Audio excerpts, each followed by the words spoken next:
Assalamualaikum, good morning, and nice to see all of you here today. I'm sure you've heard or you've been paying attention to the various colleagues of mine on the various launches, the launch of My Digital, the launch of, My Digital Center for Excellence, and then also the MD, Malaysia Digital. So I'm not here to launch anything, but actually try to launch you into participation. Why am I saying this? Is because it's about individuals like us, you in particular, as leaders of this industry. And how do you launch yourself and how do you bring others along that journey? So let's go right into it.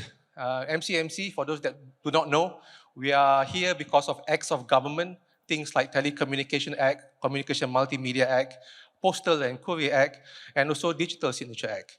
So without these 4 acts, there's no need for MCMC. But because we are here to make sure that we are, as in more particular, number 5, nurture user confidence. Meaning that if you feel that you have unjustly been served, or you don't get the right service, or you prefer something better in this ecosystem, then it's all about confidence. Please come and see us.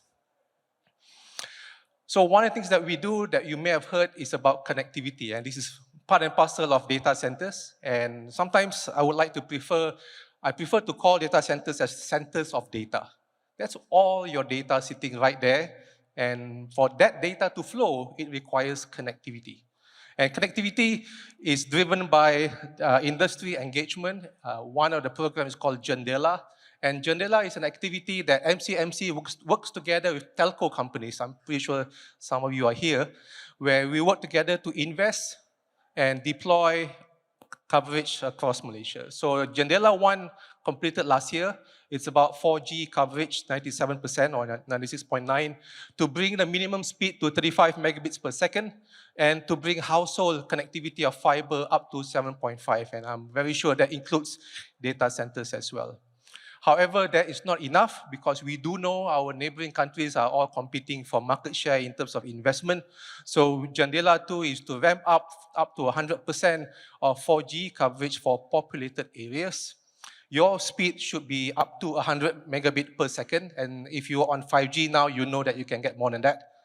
And household connectivity up to 9 million. And that should include also data centers. So to make sure that this happens, MCMC on a regular daily basis, we interface with all sorts of stakeholders. And if you do not know, when it comes to the building of telecommunication and also data centers, you have a lot of landowner discussion. Discussion with landowners when you build towers, when you build centers of data, and when you build others. So land is a state matter, and therefore the state owners need to give you consent, whether you build fiber, tower, or data centers. And as a matter of fact, we have a lot of data exchange when it comes to licensing, when it comes to building new towers, when it comes to telecoms.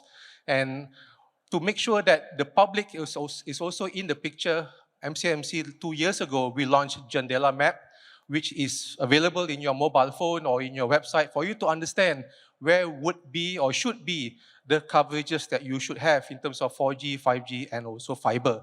But we also expand to other industries that MCMC takes care of, things like broadcasting. Are you able to get free-to-air in your home? Are you, or do you know where is the nearest post office and the courier centers for you to send your parcels to? So these are all areas that we hand in hand work together with all the licensees, and they give to us information that we then process to give back to the public on a daily basis. More importantly, like I said earlier, it's about user confidence. Hence, if you are a subscriber to any of the services that MCMC regulates, and you find that you do not have the best service obtained, then you must come to the MCMC Jendela Map to put in your complaint or put in your feedback. Suppose that you're supposed to get 5G, minimum 200 or 300 megabits per second, but you're only getting 50.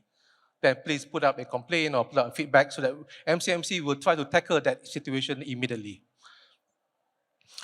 So saying that, it's not just about public getting what they want. Professionals like us, when we deal with new things all the time, we know that it's not just us that need to walk that journey. You need to bring your team members as well. You need to bring your organization as well. And when that happens, you'll find that you face two types of challenges. The first challenge that you'll find is that you'll find your team members having different skills. Some are really high-end, you know, tech guru style, and some are basically maybe traditional in approaches. So we have here an uneven data skill in our organization. We also find that most of them don't have the right tools. Some people prefer to use traditional tools. Some prefer to centralize everything. Some people prefer to decentralize. And as these things happen, you always find this risk of data security is always, on the rise. And these things need to be tackled on a daily basis. It's not just adoption of tools, but also to bring people forward. At the same time, you have external challenges. Your stakeholders could be citizens, could be customers, who are always asking you, the information that you presented early on, was that accurate? Where do you get that data from? How did you process it? Was it governed properly? Did you obtain open data? All that kind of stuff. And most of us know that when big data first started, 10 years ago, I heard that big data 10 years ago was 3V. Velocity, variety, and volume. But now, these days, 2023, big data has about 8 Vs. It means that data has increased in complexity, dimension, and volume, and many, many more. Centers of data become a place where it needs to be more modern than before. Tools available to handle data is a lot more modern than a traditional data center, and therefore you need better professionals, people like you guys here in this room, to take the first step. So if I were to highlight on one thing that I would like to launch today, it's not about Malaysia Digital or My Digital, but it's to perhaps launch you as people of this industry, where it's about leadership. And we've heard about many things about leadership. There's political leadership, there's organizational leadership, but I would like to highlight about digital leadership. People who are in this room who are, I guess you guys know where your technology is going. You know where the tools are helping the organization move forward. So there are many elements of digital leadership that is being highlighted here, but I would like to just pinpoint maybe 4 of them. Number 1, vision. Do you or people in your organization in this game know where your organization is going? Vision. If you do, then, well, at least one tick in terms of driving change, in terms of digital transformation and leadership. Number 2, are you customer obsessed or citizen obsessed? Do you know what your customers are asking for? And are you able to have a pipeline of initiatives to satisfy them? Number 3, which is my bugbear all the time, is not about adoption of tools, but sometimes we have archaic, traditional processes, acts of government regulation that stops things from happening. Do we have that, or do you have that in your organization? Who is supposed to change those? Are you waiting for the next person, or you can do it? Last but not least is also understanding that your customers are no longer just wanting to find parking, take a number, go to a counter. They actually want to interact with you 3 o'clock in the morning on their mobile phone. Some of the young ones don't even want to go to their mobile phone. They might want to go to the smart TV or metaverse. Basically, omni-channel. Do you know if your customer is actually wanting or expecting you to serve them on a different channel, not just counter channel or not just the analog channel? So I suppose the 4 areas that I've highlighted are, in my opinion, one of the most important areas of transformation in terms of people. And if you have it, please carry the mantle to transform your organization. I've observed that leadership alone is about understanding how do you bring others to overcome resistance. You can't walk alone in terms of adopting new technology. If you are experts in this space, are you able to cast a vision? Tell your superiors, your CEO, your MD, your Ketua Perkara, how does change look like when you adopt cloud infrastructure? How would things be like? It's not just about, it's new, let's go for it, but it's about what kind of change does it provide to the organization? Do you have enough champions in your organization that understand this topic, the topic of today, and to bring that change about? Do you have the culture in place to make this change, workplace of change? And lastly, do you have or are you able to establish new SOP routines or even to extreme case, new acts of government to make this change? So I suppose this is where you are not supposed to be walking alone. You're supposed to bring others with you. When others try to follow you, they try to see you as a lighthouse, meaning who's the expert in your organization about data centers? They try to come to you. So for you to then echo back that respect that they have for you, are you able to walk a mile in their shoes? Meaning empathy. Empathy for people who's trying to follow your recommendation of, let's say, build a new tier 4 data center. Are you able to walk a mile in their shoes? Are you able to give that clear objective of why we need to change from a tier 3 to a tier 4 data center, or even invest 100% onto hyperscalers? Are you able to change? Are you able to give that clear objective? I also want to argue that the most popular station radio people listen to, which is WIFM, what's in for me? What do I get if I follow you? What do I get if we adopt new data centers? Do you know how to answer that? So, but last but not least, as mentioned by Mr. Fabian, is also on learning skills. Centers of excellence where people can learn new things. So connect them with a lot of new and available self-help resources. Lastly, it's also about trying to understand that these technologies, especially the topic of today, data centers, is actually centers of data. And one thing that I've always come close is about governance. Have you or perhaps your customer perform governance of that data? Classify them. If possible, understand that maybe some of them are actually open enough that could be shared with others. Some are very restrictive, rahasia, cannot be shared, and some are limited. Have you done that at the organizational, department, division, or even unit level?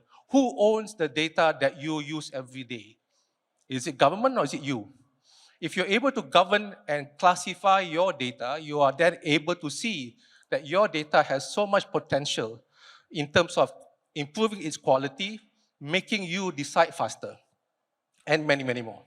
So if you haven't gone through the exercise of data governance, educating the non-IT people how to govern data, then you'll find that you'll be a sitting duck when it comes to cybersecurity.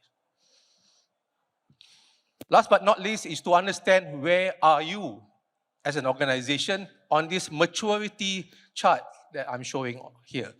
Leftmost is where your organization has not done any data type activities, no analytics, no classification, no projects regarding data. It's all very infrastructure.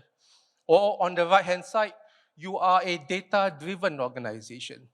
Policies, regulation, acts are all based on data, data, data. I'm sure most of us aspire to be on the right, and some of us may start from the most left. MCMC, when we first started, we are definitely on the most left, but it helps that a lot of people within MCMC are taking the first step to be in a data culture, in a data routine, having new tools and practices that brings us from the left and on the way to the right-hand side.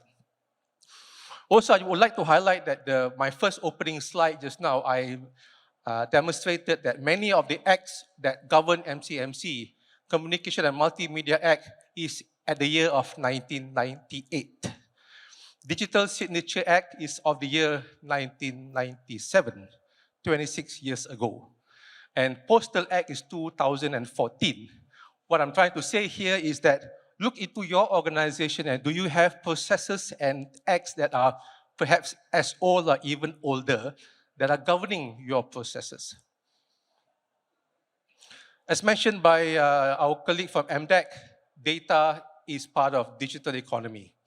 So as I am highlighting here that it's not just about launching things, but it's about launching you, are you able to see that by yourself being launched, you can drive data economy and aspiration of the country so that we are not too far behind, and if possible, we are ahead, is that we are able to climb the digital economy perspective. We are not down there, but we are about 25% of our economy in the data business in about 2 years' time.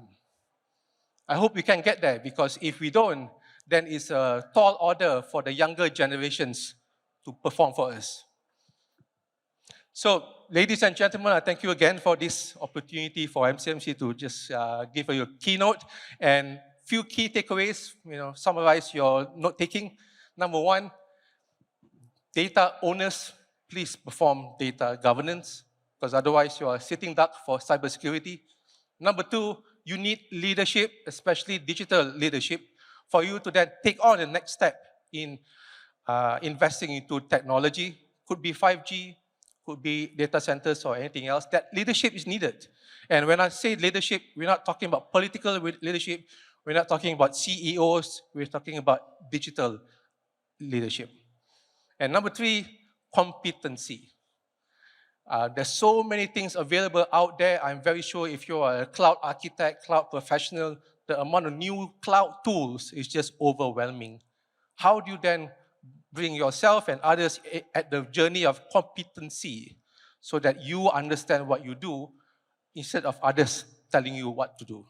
So thank you very much for this opportunity, and I hope you enjoy the rest of the day. Thank you. All right, thank you very much, Mr. Thank you once again, Mr. Shamsul Izhan Abdul Majid, the Chief Technicians and Multimedia Commission. We truly enjoyed this session and information that we truly appreciate.